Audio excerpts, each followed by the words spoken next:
Now today we will study about gravitation, okay, which is the chapter 10 of science, which is basically physics. Now what is gravitation? Gravitation is the universal force of attraction between all matter. It is the weakest known force in nature. This force of attraction between two objects is known as gravitational force.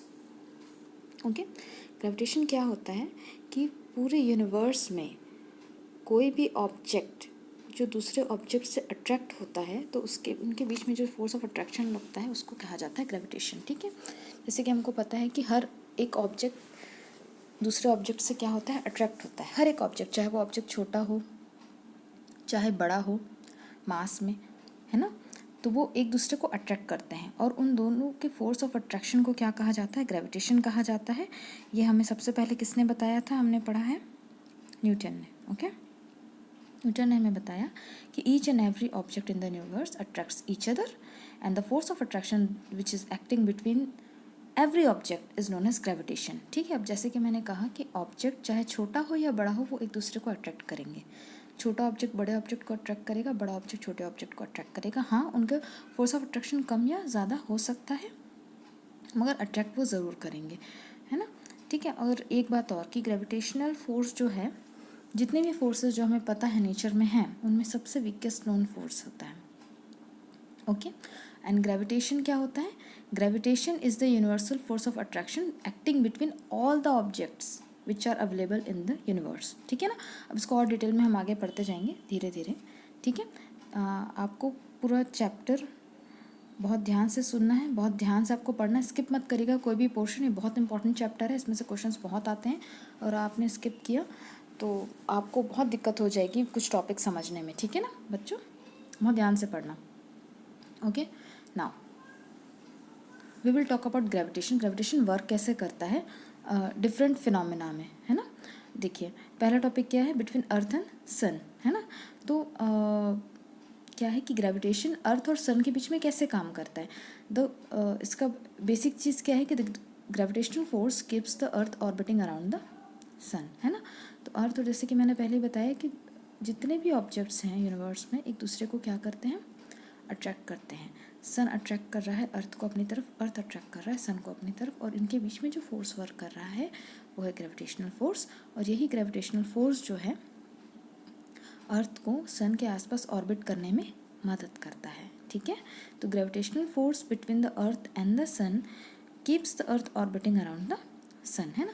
Obviously we know that कि सन बड़ा है तो उसका gravitational pull ज़्यादा होगा अर्थ से, है ना. तो ग्रेविटेशनल फोर्स जो अर्थ और सन के बीच में वर्क करती है वही क्या करती है, अर्थ को सन के आसपास ऑर्बिट करने में हेल्प करती है. क्लियर है. चलिए next, gravitation between earth and moon. ठीक है, अब जैसे कि हमने पढ़ा है कि हर चीज़ के, हर मैटर के बीच में क्या होता है, ग्रेविटेशन होता है ना. तो अर्थ और मून के बीच में जो ग्रेविटेशनल फोर्स वर्क करती है वो कैसे वर्क करती है भाई, अर्थ बड़ा है मून छोटा है, अर्थ अपने तरफ अट्रैक्ट करने की कोशिश करता है मून को, मून भी अपनी तरफ अट्रैक्ट करने की कोशिश करता है अर्थ को. बट क्योंकि अर्थ बहुत बड़ा है मून से, इसीलिए अर्थ जो है मून की तरफ अट्रैक्ट तो नहीं हो पाता, बट उसकी कुछ चीज़ें उसकी तरफ पुल होनी शुरू हो जाती हैं. ठीक है, किसकी तरफ, मून की तरफ, है ना. So high tides and low tides are caused due to the moon. जो हमें वो होता है ना, समुद्र होता है जो अर्थ में, उसमें जो हाई टाइड्स और लो टाइड्स जो हमको नज़र आती है ना, सडनली आपने देखोगे समुद्र में, आप कभी जाते हैं सी शोर के पास, है ना, तो बहुत ऊंची ऊंची लहरें उठती हैं वहाँ से. तो वो जो लहरें जो उठती है ना उसका कारण है मून. ठीक है, ध्यान रखिएगा. मून जो है, मून की ग्रेविटेशनल फोर्स पुल करने की कोशिश करती है अपने तरफ उन चीज़ों को, और क्योंकि मून का ग्रेविटेशनल फोर्स इतना स्ट्रांग नहीं है कि वो पुल कर सके पूरा अपनी तरफ. ठीक है, तो वो कोशिश तो करता है, तो क्या होता है कि उसकी वजह से टाइड्स उठती हैं, हाई टाइड्स वहाँ पे, मगर उसके बाद फिर वो वापस बैठ जाती हैं जाके. तो जो बीच बीच में जो टाइड्स आती है ना उसका रीज़न मून है, याद रखिएगा, है ना. ठीक है, and the moon's gravitational pull generates tidal force. तो ये जो टाइड्स जो होती है उसको, उसमें जो फोर्स होती है वो टाइडल फोर्स होती है. तो मून की वजह से हाई टाइड्स और लो टाइड्स आती हैं. ठीक है ना. Now next topic, universal law of gravitation.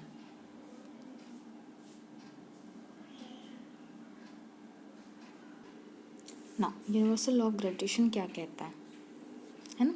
According to this law the force of attraction between two objects is directly proportional to the product of their masses and inversely proportional to the square of distance between them. हम ये जो law है, इसका जो statement है, इसको as it is लिखना है आपको, ठीक है? जैसा लिखा है वैसा ही लिखना है, ठीक है? लॉज जो होते हैं ना, उनमें आप अपने मन से चेंजेस नहीं कर सकते, आपको एज इट इज़ लिखना होता है जैसा स्टेटमेंट दिया गया है ना? तो ये जो लॉ है इसको हम एक एक करके डिकोड करते जाएंगे कि फर्स्ट लाइन क्या कह रही, सेकंड लाइन क्या कह रही, ठीक है? अब देखिएगा ध्यान से, डायग्राम देखिए, इसमें दो मासेज हैं, ठीक है? एक का मास है कैपिटल एम, एक ऑब्जेक्ट का, पहले ऑब्जेक्ट का, दूसरे ऑब्जेक्ट का मास है स्मॉल एम, और दोनों के बीच में डिस्टेंस है डी, है ना? अब लॉ क्या कहता है, the force of attraction between two objects, मतलब देखिए ये दोनों मासेज हैं, तो हमको क्या मालूम है भाई कि फोर्स ऑफ अट्रैक्शन तो उनके बीच में लगेगा, है ना? फोर्स ऑफ अट्रैक्शन लगेगा, और ये फोर्स ऑफ अट्रैक्शन क्या है, ग्रेविटेशनल फोर्स है, क्योंकि दोनों मासेज हैं, दोनों में ग्रेविटी है, तो उनके बीच में जो फोर्स लग रही है वो है ग्रेविटेशनल फोर्स, है ना? तो force of attraction between two object is directly proportional to the product of their masses and inversely proportional to the square of distance between them, है ना? और डिस्टेंस क्या है इन दोनों के बीच में, डी है ना? अब ध्यान से देखिएगा हम डिकोड कैसे करेंगे इसको, है ना? देखिए यूनिवर्सल लॉ ऑफ ग्रेविटेशन क्या कहता है, the force of attraction between two objects, है ना? तो force of attraction is directly proportional to the mass of first object. तो फोर्स ऑफ अट्रैक्शन क्या है, F is directly proportional to capital M, जो कि हमारे पहले ऑब्जेक्ट का मास है, ठीक है? और सेकंड लाइन क्या है कि F is directly proportional to small m. इसका मतलब क्या है, the force of attraction is directly proportional to the mass of the second object. यहाँ से क्या क्लियर हो रहा है आपको भाई कि फोर्स ऑफ अट्रैक्शन जो है डायरेक्टली प्रोपोर्शनल है दोनों के मासेस के, ठीक है? दोनों ऑब्जेक्ट के मासेस के डायरेक्टली प्रोपोर्शनल है वो। And force of attraction is inversely proportional to the square of distance between them, है ना? तो डिस्टेंस क्या है इन दोनों के बीच का, डी है, तो force of attraction is inversely proportional to the square of distance between them. अब देखिए डायरेक्टली प्रोपोर्शनल का मतलब क्या होता है कि कोई भी चीज़ कितनी ज़्यादा बढ़ रही है या कितनी ज़्यादा कम हो रही है, ये डायरेक्टली प्रोपोर्शनल से हम बताते हैं ना? तो F is directly proportional to capital M, जो हमारा फर्स्ट इक्वेशन, उसका क्या मतलब है? इसका मतलब है कि फर्स्ट ऑब्जेक्ट का मास जितना ज़्यादा बड़ा होगा, ठीक है, फोर्स ऑफ अट्रैक्शन उतना ही ज़्यादा होगा, ठीक है? और फर्स्ट ऑब्जेक्ट का मास जितना ज़्यादा कम होगा, फोर्स ऑफ अट्रैक्शन उतना ही कम होगा। अब ये जो लॉ है ये दूसरे इक्वेशन पे भी लगेगा, किस पे लगेगा, स्मॉल एम के पर। जब फोर्स ऑफ अट्रैक्शन जो है कितना ज़्यादा होगा, जितना ज़्यादा सेकंड ऑब्जेक्ट का मास होगा, या फोर्स ऑफ अट्रैक्शन इतना कम होगा जितना उन सेकंड ऑब्जेक्ट का मास कम होगा, ठीक है? अब एक चीज़ और है, फोर्स ऑफ अट्रैक्शन जो है, जो कि ग्रेविटेशन फोर्स है हमारी, वो डायरेक्ट किसके इनवर्सली प्रोपोर्शनल है, स्क्वायर ऑफ द डिस्टेंस के। तो इसका क्या मतलब, इनवर्सली प्रोपोर्शनल का मतलब ये है कि डिस्टेंस जितना ज़्यादा होगा फोर्स ऑफ अट्रैक्शन उतना कम होगा, और डिस्टेंस जितना कम होगा फोर्स ऑफ अट्रैक्शन उतना ही ज़्यादा होगा, ठीक है? अब इन तीनों इक्वेशन को अगर हम ज्वाइन करते हैं तो हमारे पास एक इक्वेशन आएगी, F is directly proportional to capital M into small m upon D square. और डायरेक्टली प्रोपोर्शनल का साइन अगर हम हटाएंगे तो हमें कांस्टेंट मिलेगा जो कि होगा जी, है ना? जी क्या है, यूनिवर्सल ग्रेविटेशनल कांस्टेंट कहलाता है जी, कैपिटल जी होता है, ठीक है? हमको तो ये मालूम है कि जब भी हम डायरेक्टली प्रोपोर्शनल का साइन हटाएंगे तो क्या आएगा, एक कांस्टेंट आएगा वहाँ पे, ठीक है? और कांस्टेंट डायरेक्टली प्रोपोर्शनल का साइन हटाने से हमेशा क्या आता है, कांस्टेंट आता है, और यहाँ पर वो कांस्टेंट क्या कहलाएगा भाई, यूनिवर्सल ग्रेविटेशनल कांस्टेंट, ठीक है? ध्यान रखिएगा, हमने इन तीनों इक्वेशन को क्या किया, एक साथ लेके आए, क्योंकि तीनों ही लेफ्ट हैंड साइड क्या है, एफ है, तो राइट हैंड साइड उनकी इक्वेट हो जाएगी। तो राइट हैंड साइड इक्वेट करके हमने क्या लिखा, M m upon D square, है ना? और वो डायरेक्टली प्रोपोर्शनल के साइन पे है, और जैसे हमने डायरेक्टली प्रोपोर्शनल का साइन हटाया हमें कांस्टेंट मिला जी। जी क्या है, G is constant known as universal gravitational constant, और यूनिट क्या है जी की, न्यूटन मीटर स्क्वायर के जी पर के जी स्क्वायर, है ना?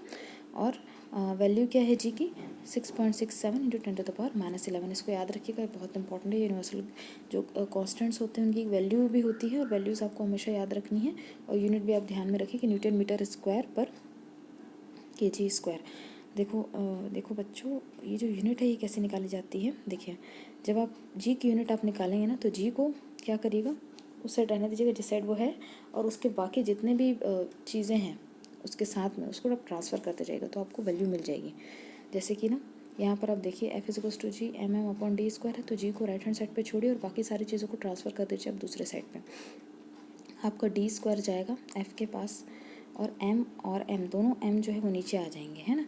तो आपको वैल्यू कैसे मिलेगी, आपको यूनिट निकालनी है जी की, तो कैसे निकालेंगे, फोर्स का यूनिट क्या होता है, न्यूटन, इसलिए न्यूटन आ गया। डिस्टेंस स्क्वायर में है तो 2 बार मीटर आएगा, तो मतलब मीटर स्क्वायर आ गया। और केजी जो है, क्योंकि एम है, मास की ऐसे यूनिट क्या होती है, केजी होती है ना। तो मास की ऐसे यूनिट होती है केजी। तो केजी क्योंकि 2 बार आ रहा है ना, एक कैपिटल एम एक स्मॉल एम है, तो 2 बार आ रहा है केजी, इसलिए केजी -2 आ गया। क्लियर है? ये आपका यूनिवर्सल लॉ ऑफ ग्रेविटेशन ख़त्म। ठीक है ना। अच्छा, एक चीज़ और, आपका ये जो डायग्राम है ये आपको ऐसा ही बनाना है। आप M1 M2 भी ले सकते हैं, कैपिटल एम और स्मॉल एम भी ले सकते हैं आपकी बुक में, क्योंकि एम और एम लिया हुआ है इसलिए मैंने भी लिया है इसका एम और एम। ठीक है, आप चेंज कर सकते हैं जो एब्रीविएशंस हमने लिए हैं उसको। ठीक है ना। नेक्स्ट टॉपिक है free fall. Free fall is any motion of a body where gravity is the only force acting upon it. Okay, बहुत इजी है ये, बहुत इजी है। देखिए क्या होता है कि फ्री फॉल क्या होता है, किसी भी बॉडी का वो मोशन जिसमें उसके ऊपर सिर्फ और सिर्फ एक ही फोर्स काम कर रही है, और वो कौन सी फोर्स है भाई? ग्रेविटी है। ठीक है, तो ये फ्री फॉल है। इसका बेस्ट एग्जांपल क्या है कि आपने एक बॉल, मान लीजिए आप एक बिल्डिंग पे और आपने वहाँ से एक बॉल को नीचे थ्रो किया ग्राउंड पे, तो वो बॉल नीचे आ रही है। क्यों आ रही है भाई? हमको मालूम है, ग्रेविटेशनल फोर्स की वजह से। ठीक है, तो उस बॉल के ऊपर जो फोर्स लग रही है वो क्या है? ग्रेविटेशनल फोर्स है ना। तो फ्री फॉल का मतलब ये होता है कि जब भी किसी ऑब्जेक्ट के ऊपर जो फोर्स लग रही है ना, वो सिर्फ और सिर्फ एक ही है, और वो फोर्स क्या है? ग्रेविटी है। Gravity is the only force which is acting upon it is known as free fall. अब देखिए जैसे डायग्राम में आपको एक कॉमेट दिख रहा है, वो हाँ यूनिवर्स में है कहीं पर, वो गिर रहा है ना, फ्रीली फॉल हो रहा है, तो उसके ऊपर कौन सी फोर्स लग रही है? इसके ऊपर ग्रेविटी लग रही है ना। इसका सबसे अच्छा एग्जांपल वही है कि जब एक बॉल आप कहीं से फेंकते हो, ठीक है, ग्राउंड पे, तो वो बॉल के ऊपर अगर कोई फोर्स लग रही है, तो कौन सी फोर्स लग रही है भाई? ग्रेविटेशनल फोर्स लग रही है, तो उसको क्या बोलेंगे आप? उसको बोलेंगे आप फ्री फॉल है। Okay,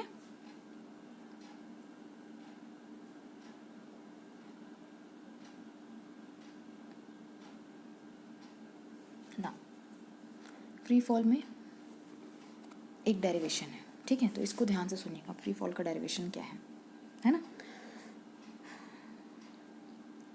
consider an object of mass m lying on the surface of the earth, then the gravitational force acting on the object is given by। ठीक है, हमने यहाँ पर एक डायग्राम है, डायग्राम को मैं आपको बता रही हूँ, ध्यान से सुनिएगा। ठीक है, डायग्राम है अर्थ, ये जो बना हुआ है ना, ये अर्थ है। ठीक है, अर्थ की सरफेस के ऊपर एक ऑब्जेक्ट है जिसका मास है m। ठीक है, अर्थ की सरफेस के ऊपर एक ऑब्जेक्ट रखा हुआ है जिसका मास है m, जहाँ पर m लिखा है वहीं पर वो ऑब्जेक्ट रखा हुआ है। ठीक है ना, और अर्थ का मास है कैपिटल M हमने लिया है ना, कैपिटल M हमने अर्थ का मास लिया है, स्मॉल m हमने लिया है उस ऑब्जेक्ट का मास जो अर्थ की सरफेस के ऊपर रखा हुआ है ना। नाउ अर्थ का हमने माना है कि एक सेंटर पॉइंट है अर्थ का, वो है O, और उस सेंटर पॉइंट से जो ऑब्जेक्ट जहाँ तक रखा हुआ है ना, उस ऑब्जेक्ट का डिस्टेंस है r। मतलब आप मान के चलिए कि अर्थ का जो रेडियस हमने लिया है वो लिया है हमने कैपिटल R। ठीक है, तो हमने क्या किया है कि एक ऑब्जेक्ट हमने लिया है जिसका मास है स्मॉल m, वो अर्थ की सरफेस के ऊपर रखा हुआ है, और ग्रेविटेशनल फोर्स, क्योंकि अर्थ है, अर्थ की ग्रेविटेशनल फोर्स है हमको मालूम है, तो वो ग्रेविटेशनल फोर्स उन दोनों के ऊपर जो लगेगी उसका फॉर्मूला क्या होगा? F is equals to GMM upon R square. ये सेम टू सेम वैसा ही है ना जैसे हमने अभी देखा था, उसमें क्या देखा था हमने? F is equals to GMM upon D square. अब यहाँ पर हमने डिस्टेंस के बजाय क्या ले लिया? R ले लिया है ना। यहाँ पर हमने डिस्टेंस D के बजाय क्या ले लिया? R ले लिया। अब आप D भी ले सकते हैं, आप R भी ले सकते हैं, सबसे कन्वीनियंट तो R ही है लेना, क्योंकि हम यहाँ पर रेडियस कंसिडर करके चल रहे हैं। R क्या है? R is the radius of the earth. ठीक है ना, डायग्राम क्लियर है आपको? है ना बच्चों, डायग्राम जैसा बना है वैसे ही बनाइएगा आप। ठीक है, आपकी बुक में तो डायग्राम भी नहीं दिया है। From Newton second law of motion, हमें मालूम है कि Newton second law of motion क्या कहता है कि F is equals to ma, है ना। ये हमने पढ़ा है अभी पिछले ही चैप्टर में, force and laws of motion में, कि F इज इक्वल्स टू क्या होता है? ma होता है ना। Newton second law of motion से अगर आपने वो चैप्टर अगर आपने नहीं पढ़ा है तो प्लीज़ जाके देखिए, उस चैप्टर में आपको सारी चीज़ें पता चल जाएंगी। हमारे ही चैनल पे डला हुआ है, force and laws of motion नाम से, क्लास 9 साइंस। प्लीज़ उसको आप पहले पढ़िएगा, उसके बाद यहाँ पर आएगा, तब आपको क्लियर होंगी चीज़ें कि क्या हो रहा है ना पे, क्योंकि इक्वेशंस बहुत इंपॉर्टेंट है बच्चों। इक्वेशंस आपको क्लियर होंगे तभी आपको चीज़ें समझ में आएंगी आगे की, है ना। तो Newton second law of motion से हमें पता है कि F is equals to ma होता है, मतलब force is equals to mass into acceleration होता है। F क्या है? फोर्स है, m क्या है? मास है, a स्मॉल a क्या है? एक्सेलरेशन है ना। नाउ यहाँ पर एक्सेलरेशन जो प्रोड्यूस हो रहा है है ना। किसके ऊपर प्रोड्यूस हो रहा है, मास के ऊपर, मास ऑफ द ऑब्जेक्ट। वो किसकी वजह से हो रहा है भाई, ग्रेविटी की वजह से हो रहा है, इसीलिए ए के बजाय हम ले लेंगे जी। तो hence F is equals to m g. Next step में क्या हो गया, F is equals to m g. The m g, जी क्या होता है, acceleration due to gravity. The acceleration due to gravity क्या होता है, the acceleration created in an object due to the gravitational force of earth is called acceleration due to gravity. It is denoted by small g. Okay, acceleration किसी भी object में जो acceleration create होता है gravitational force of earth की वजह से, उसको एक्सेलरेशन ड्यू टू ग्रेविटी कहा जाता है और इसको स्मॉल जी से प्रोड्यूस किया जाता है, मतलब हम इसको स्मॉल जी से डिनोट करते हैं। ठीक है, एंड ये क्लियर हो गया यहाँ पर कि F is equals to m a से F is equals to m g क्यों हो गया, क्योंकि एक्सेलरेशन तो प्रोड्यूस हो रहा है ऑब्जेक्ट में, मगर किसकी वजह से हो रहा है, अर्थ की ग्रेविटेशनल फील्ड की वजह से हो रहा है, इसलिए इसको कहा जाएगा एक्सेलरेशन ड्यू टू ग्रेविटी। और हमको पता है एक्सेलरेशन ड्यू टू ग्रेविटी क्या होता है, स्मॉल जी होता है ना। तो F is equals to m a के बजाय हो गया F is equals to m g. Now हमारे पास अब दो इक्वेशन है। देखिए जो पहली इक्वेशन है वो क्या है, F is equals to G M m upon are square, है ना। और दूसरी इक्वेशन है F is equals to m g, क्योंकि लेफ्ट हैंड साइड दोनों में एफ है तो हम राइट हैंड साइड दोनों का इक्वेट कर देंगे, तो हमारे पास जो इक्वेशन आएगी वो क्या आएगी, m g is equals to G M m upon are square. Clear, दोनों हमने क्या किया, दोनों साइड लेफ्ट हैंड साइड क्या डिफाइन कर रहे हैं, हमको फोर्स डिफाइन कर रहे हैं, तो हम राइट हैंड साइड क्या कर सकते हैं, इक्वेट कर सकते हैं।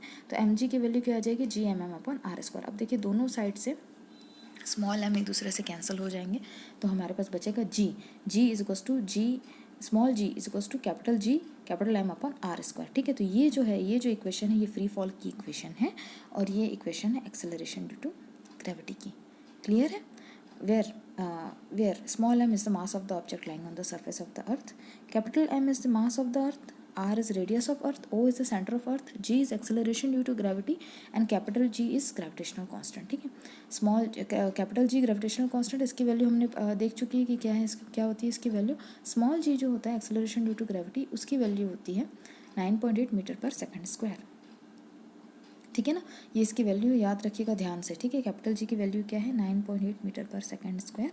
ये कई जगह यूज़ होगा आगे आपको न्यूमेरिकल्स में भी, तो इसकी वैल्यू बहुत ध्यान से आप याद रखिएगा कि स्मॉल जी की वैल्यू क्या होती है। ठीक है ना, और इसमें मीटर पर सेकंड स्क्वायर है, क्या है इसका यूनिट है।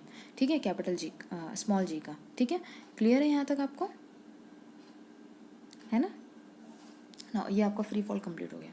ठीक है, ना नेक्स्ट टॉपिक क्या है, मास और वेट। देखो बच्चों, मास और वेट में बहुत कन्फ्यूजन होती है हर किसी को, इसलिए मैंने एक साथ आपको समझाने की कोशिश की है कि मास क्या है और वेट क्या होता है। ठीक है, तो इसको आप कभी भी पढ़ेंगे तो आप एक साथ कंपैरेटिवली ही इसको पढ़िएगा कि मास क्या होता है और वेट क्या होता है। ठीक है ना। मास क्या होता है, mass is a quantitative major of inertia, है ना। द ऐसे यूनिट ऑफ मास इज के जी। मास क्या होता है, इनर्शिया का मेज़र होता है मास, ये ध्यान में रखिए आप। ये आपकी बेसिक डेफिनेशन है मास की, कि आपका जो इनर्शिया का मेज़र ही आपका मास कहलाता है ना। और हम सबको पता है कैसे यूनिट ऑफ मास क्या है, केजी है। एंड इनर्शिया क्या होता है, inertia is a natural tendency of an object to resist a change in its state of motion और of rest. The mass of an object is the measure of its inertia and mass is directly proportional to inertia। अब ये जो inertia है और ये जो mass है, और mass और inertia कैसे interrelated हैं, ये सब भी हमने पिछले चैप्टर में पढ़ लिया है, force and loss of motion में। अगर आपने नहीं पढ़ा है तो आप वो चैप्टर पहले पढ़िए, उसके बाद आप इसको पढ़िए, तब आपको ये चीज़ें समझ में आएंगी कि how mass and inertia are interrelated and what is inertia also, है ना। तो mass is directly proportional to inertia का मतलब ये है कि मास जो है टोटली डिपेंडेंट है इनर्शिया के ऊपर। इसका मतलब क्या है भाई, कि इनर्शिया जितना ज़्यादा होगा किसी ऑब्जेक्ट का मास, उसका मास भी उतना ही ज़्यादा होगा।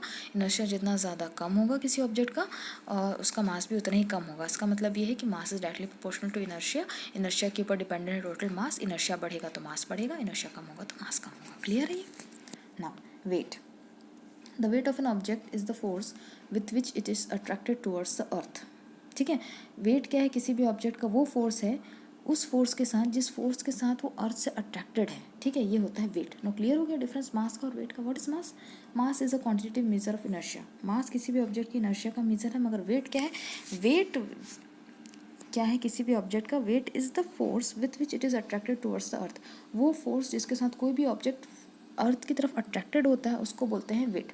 अब क्योंकि ये फोर्स है इसीलिए ऐसा unit of weight is same as that of force, that is newton, है ना। क्योंकि फोर्स की बात कर रहे हैं हम, इसीलिए ऐसा यूनिट ऑफ वेट भी क्या हो जाएगा, न्यूटन हो जाएगा। ध्यान रखिएगा, बहुत इंपॉर्टेंट है ये चीज़। ठीक है, ऐसा यूनिट ऑफ वेट क्या है, न्यूटन है। Now we know that F is to m g. Free fall से हमको पता है ना भाई कि F is to m g है। देखिए आपने फर्स्ट चैप्टर में पढ़ा एफ इज टू एम, इस चैप्टर में हम पढ़ रहे हैं कि एफ इज टू क्या होता है, एम जी होता है, ठीक है ना।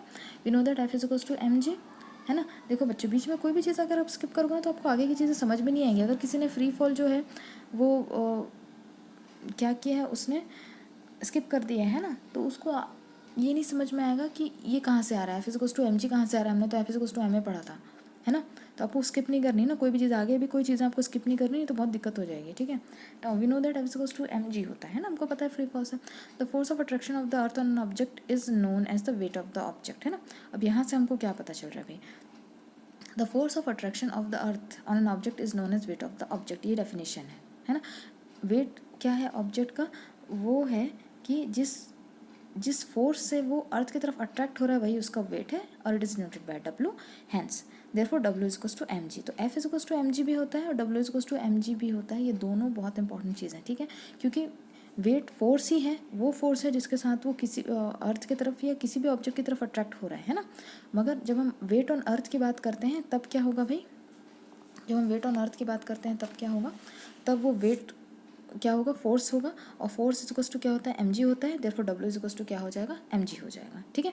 अब देखें, हमने अर्थ की बात की है, मगर weight of object on the moon क्या है, 1/6 into its weight on the earth, ठीक है। मून में क्या होता है, वेट एक ऑब्जेक्ट का क्या होता है भाई, 1/6 होता है उसके वेट ऑन द अर्थ के। ये डिफरेंस है दोनों में ना। क्यों क्यों होता है बताइए, क्योंकि जो ग्रेविटेशनल फोर्स है अर्थ की वो ज़्यादा है मून की ग्रेविटेशनल फोर्स से। अब ये क्यों होता है, क्योंकि अर्थ का जो मास है वो मून के मास से बहुत ज़्यादा है, ठीक है। मून का मास बहुत कम है, इसलिए उसकी ग्रेविटेशनल फील्ड कम है, इसलिए उसका ग्रेविटेशनल फोर्स कम है, और इसीलिए वहाँ पर आपका वेट भी कम होगा, है ना। और क्योंकि अर्थ है, अर्थ का साइज़ बहुत बड़ा है, उसका मास बहुत बड़ा है, इसलिए उसका ग्रेविटेशनल पुल ज़्यादा है, उसकी ग्रेविटेशनल फील्ड ज़्यादा है, इसीलिए आपका वेट अर्थ पे ज़्यादा होगा और मून में कम होगा। और कितना कम होगा, 1/6 of your weight on the earth.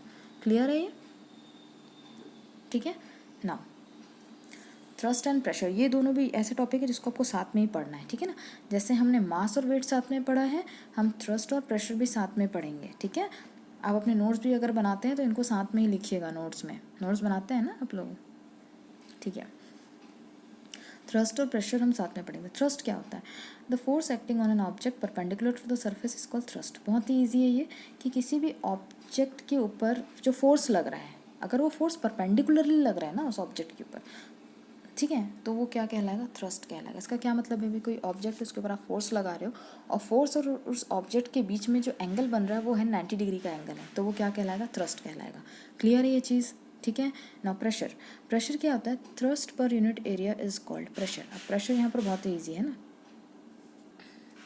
Thrust per unit area is called pressure, and pressure का फॉर्मूला क्या है, pressure equals to thrust per area. इसका मतलब क्या है कि पर यूनिट एरिया में जितना थ्रस्ट आप लगा रहे हैं वही क्या कहलाएगा, प्रेशर कहलाएगा। पर यूनिट एरिया मतलब हर यूनिट एरिया पर, है ना, आप जितना प्रेशर लगा रहे हैं वही क्या कहलाएगा, आप जितना थ्रस्ट लगा रहे हैं वही क्या कहलाएगा, प्रेशर कहलाएगा। Clear, pressure is equals to thrust per area. और ऐसा यूनिट क्या होती है प्रेशर की, पास्कल है, और यूनिट्स में आप देखेंगे तो क्या आएगा, न्यूटन पर मीटर स्क्वायर। अब देखिए भाई, यहाँ से देखिए, pressure is equals to thrust per area, और थ्रस्ट हमको पता है कि फोर्स है, तो थ्रस्ट का यूनिट क्या हो जाएगा, न्यूटन, और एरिया का तो हमको पता है मीटर स्क्वायर होती है उसकी यूनिट, तो प्रेशर का यूनिट क्या हो जाएगा, न्यूटन पर मीटर स्क्वायर, और ऐसा यूनिट क्या होती है, पास्कल। प्रेशर की क्या होती है, ऐसा यूनिट होती है पास्कल। क्लियर। नाउ बायांसी, बायांसी जो है आप इसको बहुत ध्यान से सुनिएगा, ठीक है ना, बहुत ध्यान से समझने की कोशिश करिएगा। ये जो डायग्राम बना है इसको भी मैं समझाऊंगी, पहले आप समझिए बायांसी क्या होती है। बायांसी और अपथर्स्ट, देखो थ्रस्ट हमने पढ़ा है, ये अपथर्स्ट है। Buoyancy or upthrust is an upward force exerted by a fluid on an object which is partially or fully immersed in it, ठीक है। buoyancy क्या कहलाता है, एक अपवर्ड फोर्स है। सबसे पहले इस चीज़ को समझिए, buoyancy क्या है, एक अपवर्ड फोर्स है। अपवर्ड फोर्स है मतलब एक ऐसी फोर्स जो अपवर्ड डायरेक्शन में वर्क कर रही है ना। buoyancy is an upward force exerted by a fluid on any object। ये क्या है, एक ऐसी अपवर्ड फोर्स है जो एक ऐसे ऑब्जेक्ट के ऊपर लग रही है जो कि किसी फ्लूइड में पार्शियली या फुली इमर्स्ड है। मतलब या तो वो ऑब्जेक्ट पूरी तरीके से उस फ्लूइड के अंदर डला हुआ है या तो फिर पार्शियली डला हुआ है। तो एक ऐसा ऑब्जेक्ट जो किसी फ्लूइड में पूरी तरीके से डला है, फुली डला है या पार्शियली डला हुआ है, उस ऑब्जेक्ट के ऊपर वो फ्लूइड जो अपवर्ड फोर्स लगाता है, इसको buoyancy बोलते हैं, ठीक है। अपवर्ड फोर्स मतलब ऊपर की तरफ लगा रहा है वो, अब यहाँ हमने एक बकेट ली है जिसमें पानी डाला हुआ है, ठीक है। उस बकेट में हमने क्या डाली है, बॉल। अब बॉल आप जैसे कि देख रहे हैं पार्शियली उसमें इमर्स्ड है, ठीक है, पार्शियली डली हुई है। तो ये जो वाटर है ये इसके ऊपर एक फोर्स लगाएगा, अपवर्ड फोर्स लगाएगा, जो कि नीचे से ऊपर लगेगी बॉल के ऊपर, है ना। और वो क्या करने की कोशिश करेगा, बॉल को बाहर पुल करने की कोशिश करेगा, या बाल को बाहर फेंकने की कोशिश करेगा, ठीक है। तो ये जो फोर्स है जो उस बॉल के ऊपर लग रही है ना, एक अपवर्ड फोर्स जो उस बॉल के ऊपर लग रही है बाय द फ्लूइड, है ना, इसी को क्या कहते हैं, बायंसी कहते हैं। ध्यान रखिएगा इस चीज़ को, ठीक है ना। तो बायंसी क्या है, upward force exerted by fluid on an object, जो फ्लूइड के द्वारा या फ्लूइड के थ्रू जो भी फोर्स लग रही है किसी ऑब्जेक्ट के ऊपर, वो क्या कहलाएगी, बायंसी कहलाएगी, ठीक है। क्लियर है ना। ये बहुत इंपॉर्टेंट है, इसको ध्यान से सुनिएगा आप, ठीक है ना। वाई ऑब्जेक्ट्स फ्लोट और sink when placed on the surface of water, है ना। ऑब्जेक्ट जो है फ्लोट क्यों करते हैं, तैरते क्यों हैं, या सिंक क्यों करते हैं, सिंक मतलब कि वो डूब क्यों जाते हैं, when placed on the surface of water. कोई भी ऑब्जेक्ट, कभी कोई ऑब्जेक्ट फ्लोट कर जाता है सरफेस से, कभी कोई ऑब्जेक्ट डूब जाता है ना, वाटर के अंदर क्यों होता है ये, ठीक है। तो हम यहाँ पर दो एग्जांपल्स ले रहे हैं, एक ले रहे हैं आयरन नेल और एक ले रहे हैं कॉर्क। आयरन नेल क्या कर रहा है, सिंक हो रहा है, मतलब डूब जा रहा है वो, है ना। और मगर कॉर्क जो है वो फ्लोट हो रहा है, मतलब वो फ्लोट हो रहा है उसकी सरफेस के ऊपर, वो तैर रहा है, वो सिंक नहीं हो रहा है वो। तो क्या रीज़न है कि आयरन नेल जो है वो सिंक हो जाती है और कॉर्क जो है वो तैरता है, ठीक है ना। तो देखिए आयरन नेल क्यों सिंक हो रही है, इसके तीन रीजंस हैं। पहला रीज़न है downward force acting on iron nail, है ना, is greater than the upthrust of water on the nail. इसका मतलब क्या है कि आयरन नेल के ऊपर जो डाउनवर्ड फोर्स लग रही है वो ज़्यादा है upthrust of water on the nail के। अब अपथर्स्ट मैंने अभी बताया आपको, बायंसी, है ना। इसका मतलब क्या होता है भाई कि अपथर्स्ट जो लग रहा है पानी का नेल के ऊपर वो कम है उस आयरन नेल के डाउनवर्ड फोर्स से, इसीलिए क्या हो रहा है कि आयरन नेल सिंक हो रही है। अब ये सिर्फ एक लौता रीज़न नहीं है ना, इसका दूसरा रीज़न क्या है, density of iron nail is greater than the density of water. हमको तो मालूम है भाई कि डेंसिटी क्या होती है ना। तो डेंसिटी क्या है आयरन नेल की, ऑब्वियसली ज़्यादा है डेंसिटी ऑफ वाटर से, है ना। अब दूसरी चीज़ क्या है कि वेट ऑफ आयरन नेल, अब वेट ऑफ आयरन नेल भी ज़्यादा है upthrust of water on the nail से, मतलब वेट ऑफ आयरन नेल भी ज़्यादा है upthrust of water on the nail से। इसका मतलब है कि जो वाटर का जो अपथर्स्ट है जो आयरन नेल के ऊपर लग रहा है वो कम है किसके रिस्पेक्ट में, आयरन नेल की वेट के रिस्पेक्ट में। अब ये तीनों रीजंस हैं इसके, इसीलिए आयरन नेल क्या हो रही है, सिंक हो रही है। कॉर्क जो है वो फ्लोट क्यों हो रहा है, ठीक है। इसका रीज़न क्या है कि density of cork is less than density of water. इसका मतलब ये है कि डेंसिटी ऑफ वाटर यहाँ पर ज़्यादा है और यहाँ डेंसिटी ऑफ कॉर्क क्या है, कम है। यहाँ पर हमने देखा कि डेंसिटी ऑफ आयरन नेल क्या थी, ज़्यादा थी, मगर यहाँ पर डेंसिटी ऑफ वाटर ज़्यादा हो गया किससे, कॉर्क से, इसलिए कॉर्क क्या हो रहा है, फ्लोट हो रहा है ना। Now weight of cork, weight of cork क्या है कम है upthrust of water on the cork से। वेट ऑफ कॉर्क कम है अपथर्स्ट ऑफ वाटर ज़्यादा है, इसीलिए कॉर्क फ्लोट हो रहा है, ठीक है। अब आप जब पढ़ेंगे ना बच्चों इसको तो ध्यान से देखना आप इस चीज़ को, आपको पॉइंट वाइज ही पढ़ना है तभी आपको याद रहेगा एग्जाम में। और ये सिर्फ आयरन नेल और कॉर्क की बात नहीं है, कई सारी चीज़ों में लगेगा। फॉर एग्जाम्पल आयरन नेल के बजाय अगर आपको पूछ दिया कि एक बहुत बड़ा शिप है वो क्यों सेल कर जाता है ना, और एक आयरन की नेल क्यों डूब जाती है पानी में, तो इसके रीजंस भी यही आएंगे, सेम टू सेम यही आएगा कि क्या है कि आयरन नेल और कॉर्क में जो हमने रीजंस लिखे हैं सेम टू सेम वही आएगा। ये बहुत सारी चीज़ों में लगेगा, आपको बस ये ध्यान रखना है कि कोई भी ऑब्जेक्ट जो है वो सिंक क्यों हो जाता है और कोई ऑब्जेक्ट क्यों फ्लोट करने लग जाता है। फ्लोट करने के रीजंस क्या हैं, ऑब्वियसली कि उसकी डेंसिटी इससे डेंसिटी ऑफ वाटर ज़्यादा होगा तभी वो कोई भी ऑब्जेक्ट क्या होगा, फ्लोट होगा। और डेंसिटी ऑफ वाटर से अगर ऑब्जेक्ट का जो डेंसिटी है वो क्या हो जाएगा, ज़्यादा हो जाएगा तो वो सिंक हो जाएगा। क्लियर है एक चीज़ डेंसिटी और दूसरी क्या है, वेट है।